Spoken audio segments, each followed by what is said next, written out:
Are staying on top of the breaking news we've been following all morning long here on Today in LA in the historic South Central area of South LA. News Chopper 4 Alpha giving us a live look right now, an aerial view.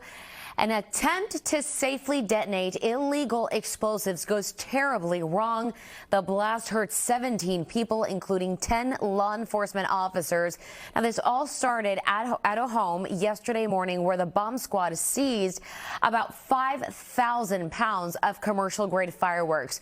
A man in his 20s was arrested, accused of planning to resell these fireworks for the 4th of July weekend.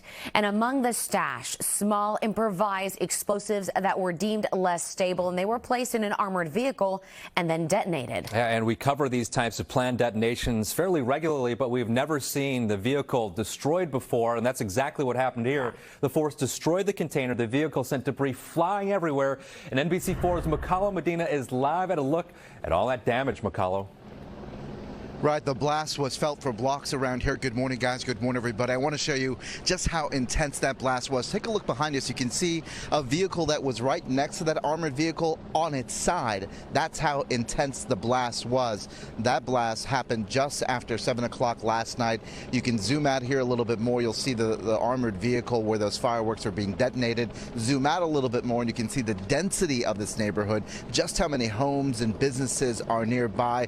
50 feet, 100 feet, 300 feet away. A lot of people felt this blast, but a lot of folks did not know exactly where it originated from. A lot of folks tell us, they were showing us rather last night, some of the cell phone video they got of the explosion they saw down the street here on 27th and San Pedro after they were watching fireworks being confiscated by authorities. When they showed us the damage, they also showed us all of the glass that broke through their own front windows, as well as some of their car windows as well.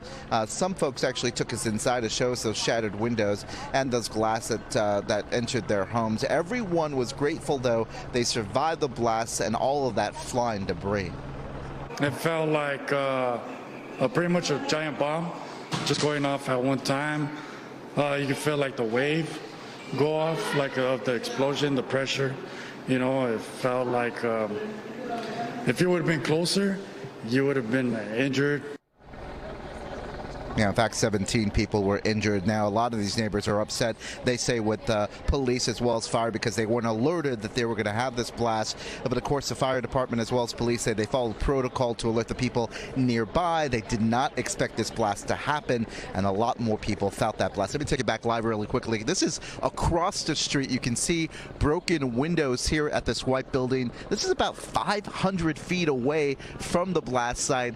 That impact very far away and still felt by a lot of these neighborhoods. We've been keeping a close eye to see if folks are waking up this morning trying to figure out exactly how they slept after all of this commotion. Haven't talked to them yet. We hope to talk to them certainly throughout the morning. We are told this neighborhood will be blocked off. We're told at least through the weekend, and there are about 12 homes that have been evacuated as well. We're live in South LA. I'm McCullough Medina for Today in LA. Mac, thank you. And as you just saw here in McCullough's report, that explosion, it sent debris from backyards and onto roofs. Some of it landed blocks away. But if you find anything that you think may have come from that blast site, LAPD is asking you to call them right away. Do not touch it. Do not move it. Simply call us. We'll have someone there 24 hours a day for the next 2 days and longer if needed. And we will dispatch and have investigate personnel on scene to ensure that that item is rendered safe and it's recovered as part of this ongoing investigation. Well, police have set up a tip line for the public to call. That number is 213-486-7220. And